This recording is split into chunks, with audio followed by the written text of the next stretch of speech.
Hi friends welcome करुच्ची मोर प्रथम blog को। तो आज इच्छा होता टे तंदूरी खावा को। तो आम चिकेन आणिकी भलसे धुआ धुई कर रखुचु।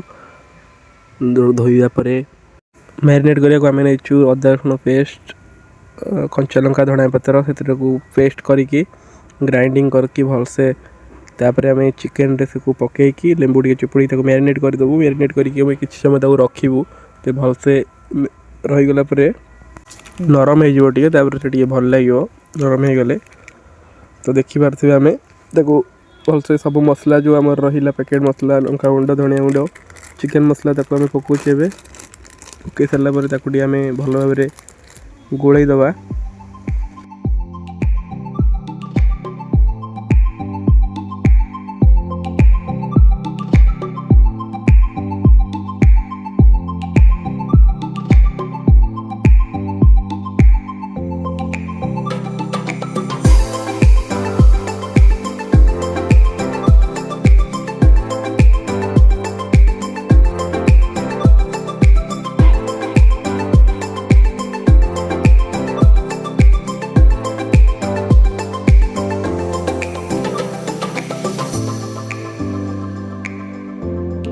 मसला पकड़ा आम किसी तेल नवा तेल पकई भलसे गोलई दबा।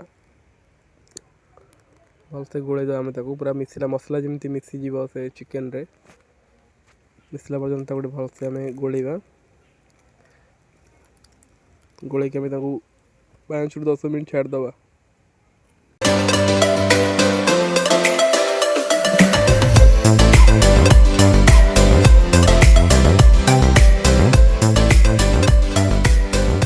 तो देखिपे आमर चूल्हाटा जो लगी जाइए चिकेन को आस्ते आस्ते आम पकेबा भलसे रखीदबा।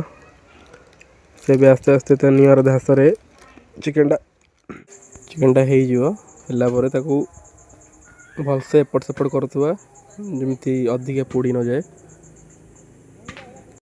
मन रखी ये कला बेले गोल माने एपट सेपट करुवे ना अधिका लगिज पोड़ी जबार भी चान्स अच्छे जमी माने अधिका न पोड़े सेमती निआर धासर हवाक देवे।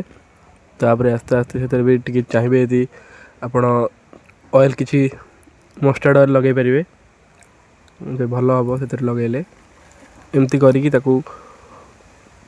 15 ରୁ 20 मिनट एमती नौटौथे और ऑयल टी मारुथे।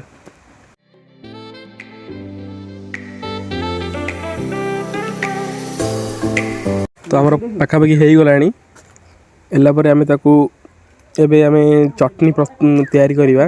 चटनी आम कि नहीं धनिया पतर पुदीना पतर लंका कंचा लंका लेंबू आ कि दही पकई आम चटनीटा गोटे बनइबा। तो से भल लगे चटनी बनला आम टेस्ट करवा टेस्ट कर देखिए कहवा केमती लगुच।